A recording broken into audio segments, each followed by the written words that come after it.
entrepreneurs. Welcome to the 4 Pillars of Entrepreneurship Virtual Summit today. It's a holistic approach to entrepreneurship in the area of health, wealth, personal growth, and business development. My name is Annie Haddock, and I'm your host and founder of the United Networks for Growth. And today, I'm happy to have my guest, Alfonso Cuadra, to be on the virtual summit with us. Alfonso is a dynamic leader that's passionate about sharing his story and inspiring others to create the life that they want and to never give up on your dreams.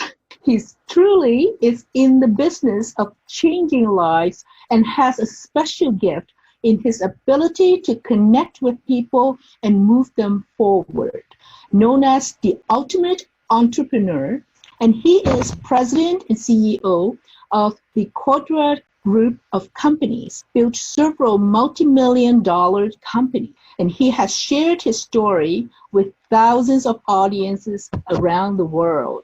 Featured in Reader's Digest, which did a 7-page profile that was published in 16 different countries in 5 languages. TV host and producer of 2 Rogers TV Channel 22 shows called Success by Design Show and Audio Expert. Welcome, Alfonso. I just love to hear your story. Annie, thank you for having me. Great to be here. Great. I know you had gone through lots of struggle and immigrated to Canada years before, and just your story is so captivating. That's why I invited you to be on this summit to share your stories with everyone, and everyone can learn from you. Yes. Thank you. It's a great platform that you have, and I am eager to participate. 4 Pillars of Entrepreneurship. This is my subject matter, and I'm happy to be here. Thank you. So tell us about your story, how you started. Like, you had tough childhood. Yeah. Yes, let's start from there. And yeah, well, I will ask you questions. I immigrated to Canada in '86. I came from war-torn country, El Salvador. I was born there in the mid-'70s. Actually, part of my family is from Nicaragua, which we moved back and forth from El Salvador to Nicaragua, and I was actually in 2 wars, both wars in El Salvador and Nicaragua. My mom was involved as a journalist and was illegally incarcerated for telling the truths about the government. Huge civil rights abuses, and we immigrated in '86. After Amnesty International stepped in and actually freed my mom, and came in '86, and I had a really tough time integrating into school, Annie, and eventually dropped out of high school at 15 years old, and ended up on the streets. I was homeless. Had a very dark moments. I would say probably the darkest, lowest moments in my life, but I mean, we've all been there. And at 17, I had a life-changing moment, which has shaped the rest of my life. When I was 17, I became a father to a beautiful little girl. At that time, Talia, now turning 25 years old. Wow. So you can imagine how long that was. I was 17 years old and became a father, and I discovered, my why, my purpose.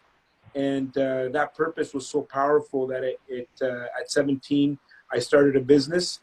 And before I turned 20 years old, that business was a successful business with many locations across Canada.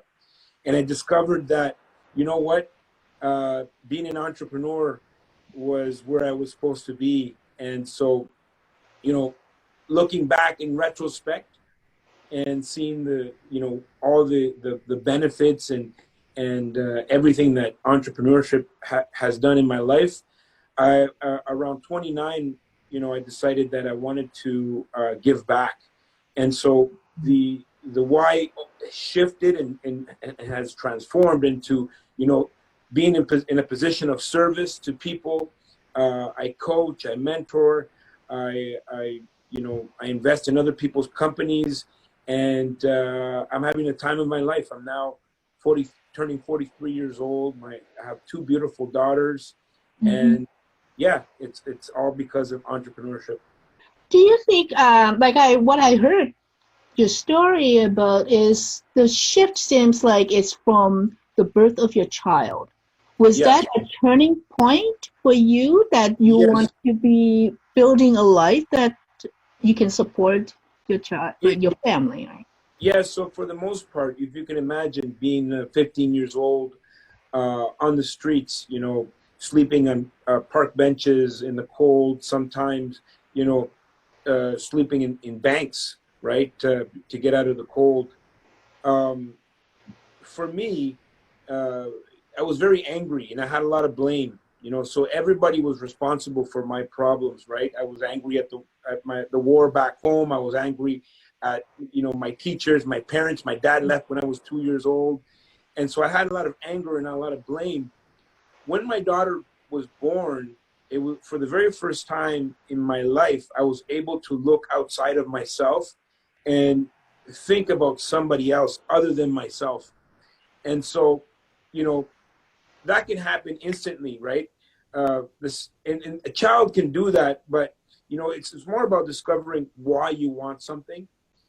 For the most part, people have really great goals in life and they want to do a lot of great things, but they really don't know why they want these things. And so for me, you know, when I looked at this little girl, it gave me purpose. And if someone with a purpose powerful enough, they become an unstoppable force. And that's what happened to me at 17. When I looked at this little girl, I wanted her to be proud of me. And I kept saying to myself, like, I want her to say my dad owns the building, not my dad cleans the building or is incarcerated in the building. That's where I was headed. And so for me, you know, that was a driving force. And I didn't even realize till I was like way into my career, in my late 20s, where, you know, I'm buying properties all, at that time it was all across Ottawa. And I bring my daughters to my properties. And I remember she was walking ahead of me and she was talking to one of her friends and she says, you know, my dad owns the building. And at that point, I realized that having a why is a very powerful force. And everybody wants goals and has goals, but you need to know why you want them. Yes, the true purpose of why you do what you do. Exactly. Right? Wow.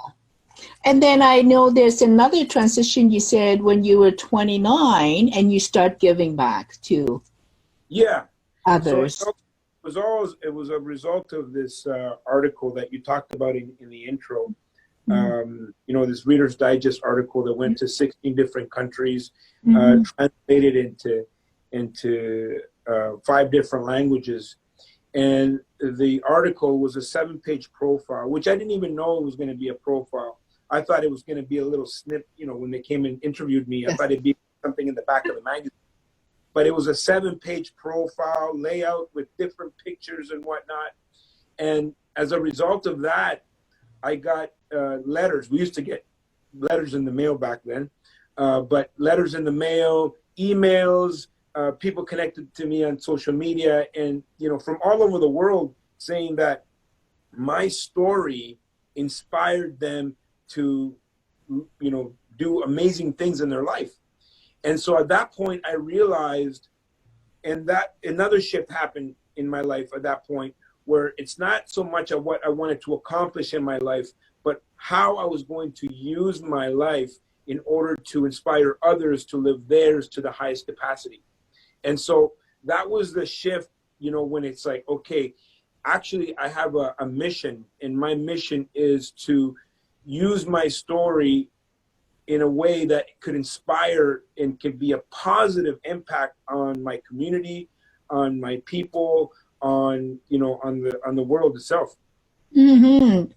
That's really great. So every time we achieve success, in your case, it's because you found the purpose Yes. Right? You first have found the purpose of, really the driving force to get you to work on your entrepreneurial journey to Yeah.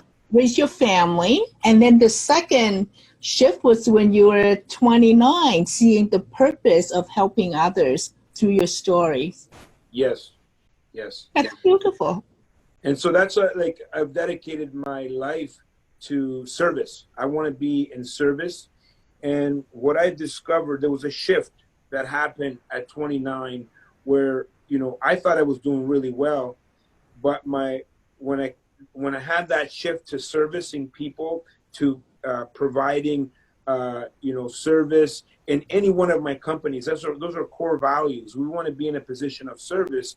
I started to, build community around all of the companies that I have, and everything started to move up bigger and better than I've ever even imagined. And so, for the most part, a lot of the times people are in their own way, right?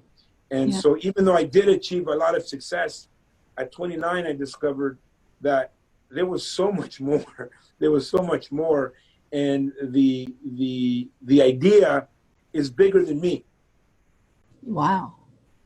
I have just learned from you. So you started out with nothing, like homeless, and Yes. then you have your turning point at age 17, and then you reached the point where you accumulated wealth and like a family and all that, and then you did another shift, which is important to get. So first you had all your achievement of success, and then you turn on to build your community, and you end up having the fulfillment and purpose in life. Like, Yes. like there's lots of people like they reach their success, but they're empty inside. Yeah, and Right. people don't But know what success really means. Like, people haven't defined it. Like, yes, people measure success in monetary terms, yes, and which are good metrics because we live in an economic planet. And so yes, that's one part of the report card, right? There's yes, other parts of the report card, like what contributions, what are you leaving behind, legacy. And so if you were to go to school and you have an A in economics and an F in everything else, then nothing, you're still not passing that grade.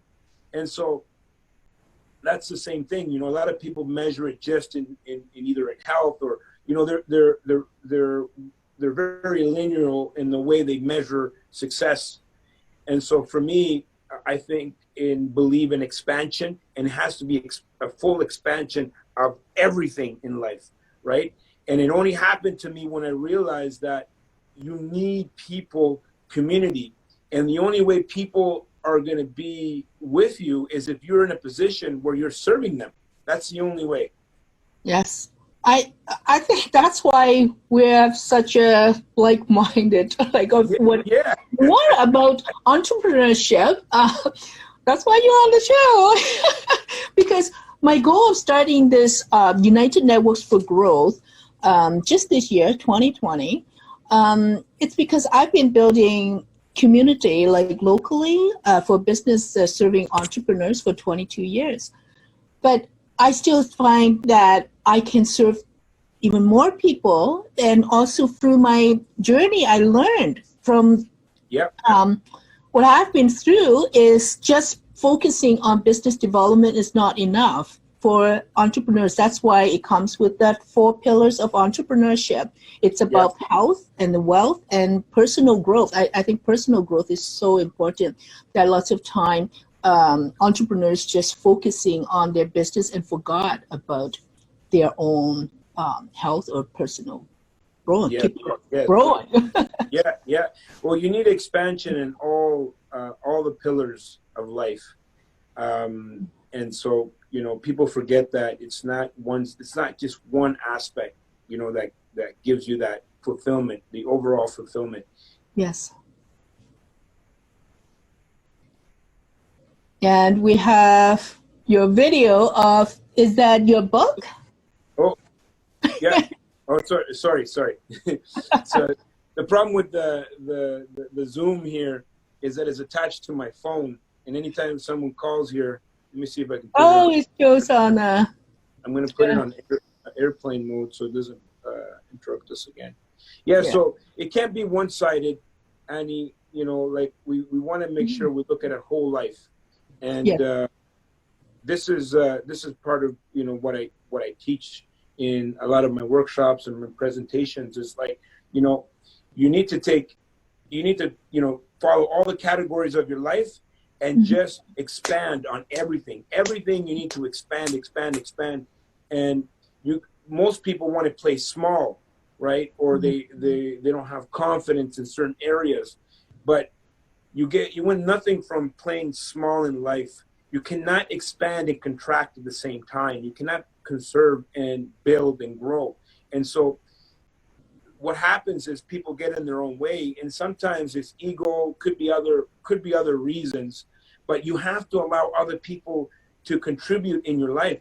Community is you cannot have a community of you know, with no people, right? It's not a community. You need people to grow. And what I learned the difference between the 20s and my 30s and now 40s is that there is no great small organization.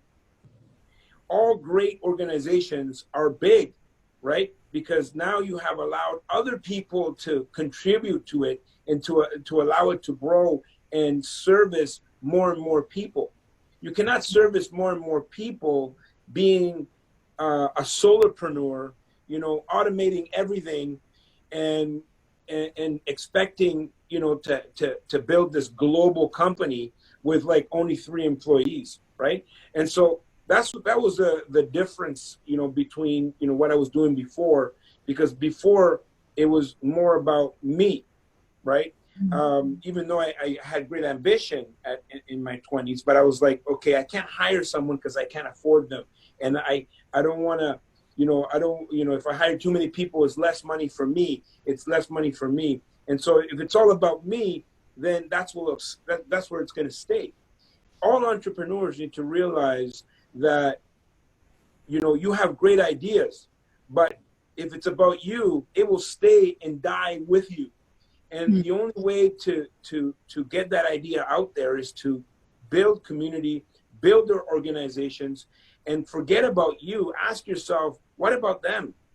Like, what's in it for them? How can they thrive within your organization?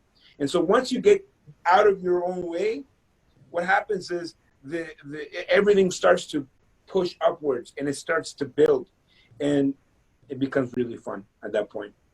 Yeah, it's like motivating others to also be on your side to go together. You're driving, well, not necessarily you driving the bus, but everybody, you know what? It's everybody everyone, has, like, the best idea that I could ever have.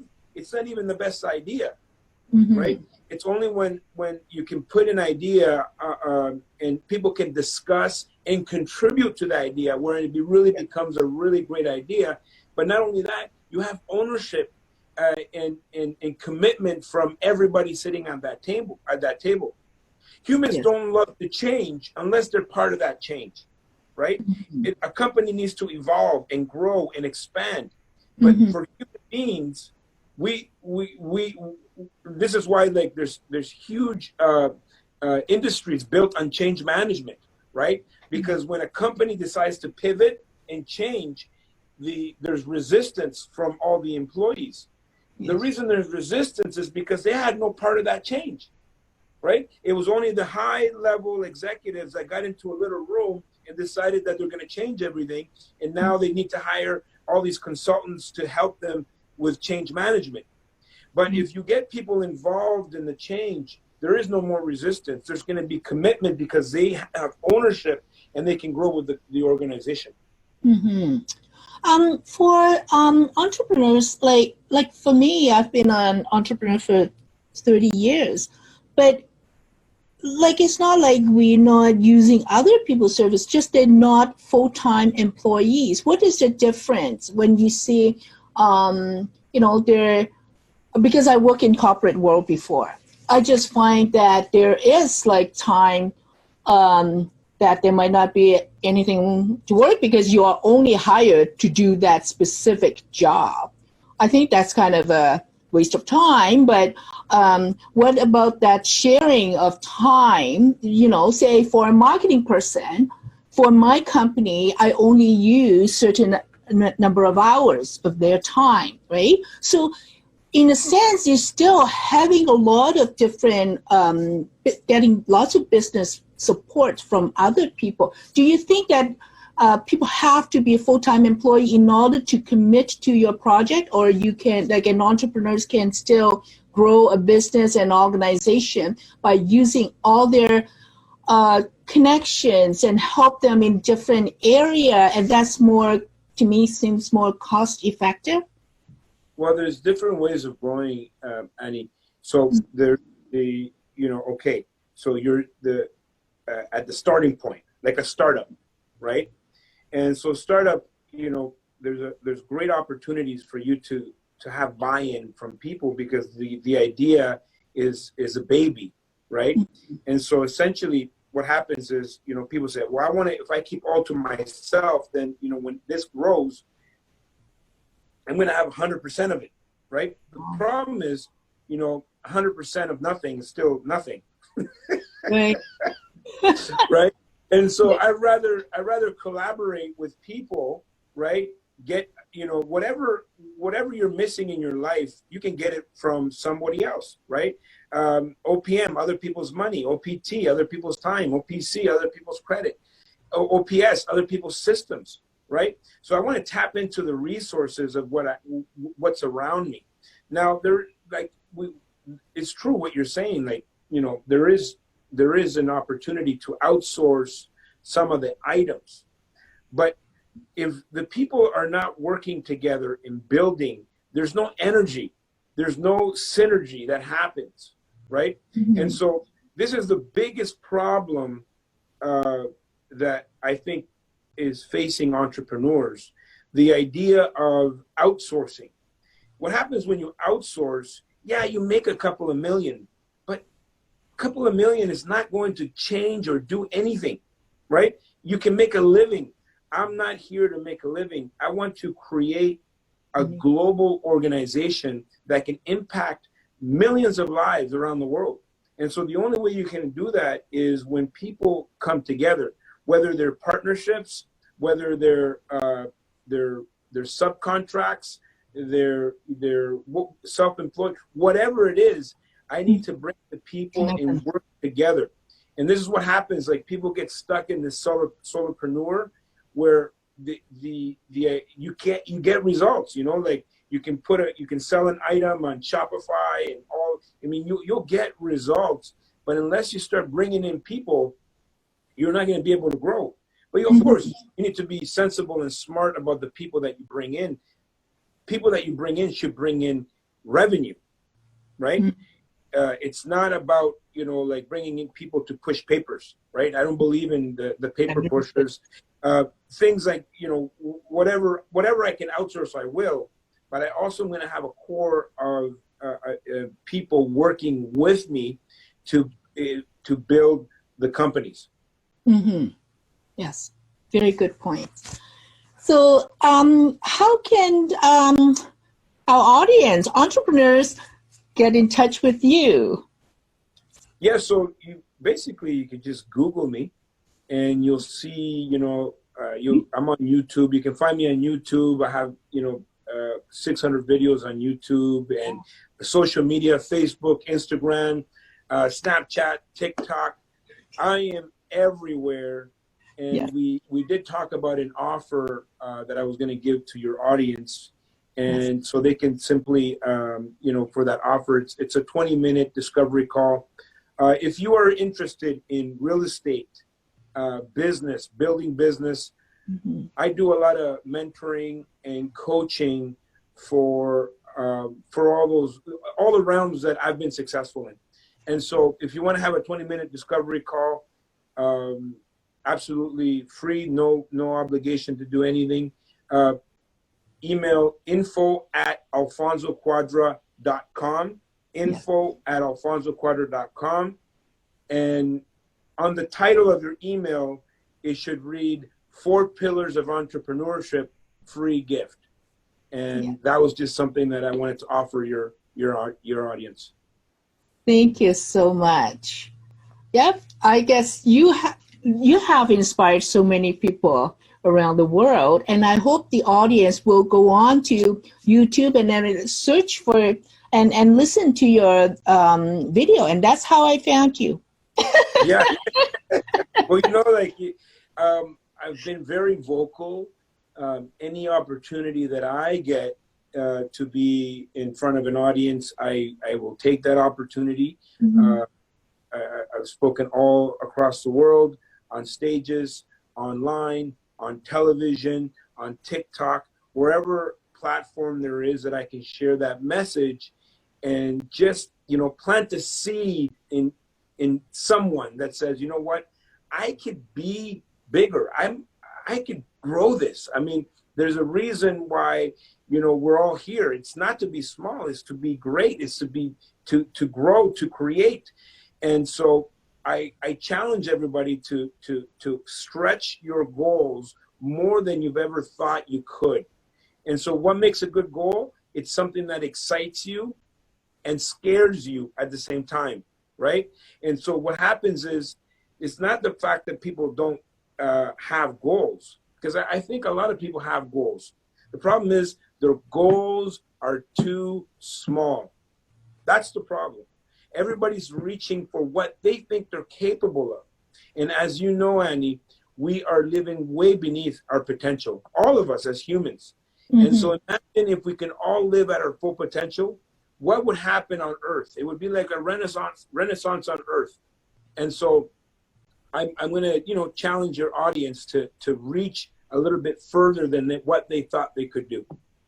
Yes, I'm so happy to have you in here, because you know what? I invite people who has the open mind to allow people to grow big, because there are some people so protective. They say, don't go there. No, they give zillions of reasons why you won't, like, whatever you're dreaming of won't work, right? It doesn't matter. That's why I need to surround with people that inspire me and keep motivating all entrepreneurs to go beyond what their comfort zone is, right? Exactly. But thank you so much. Thank you. Annie. So remember to connect with Alfonso, sending him an email at info@alfonsocuadra.com and put on the title, on the subject line in your email, 4 Pillars of Entrepreneurship, free gift. All right? Thank you so much, Alfonso. Thank you, Annie. It was an absolute pleasure. Thank you.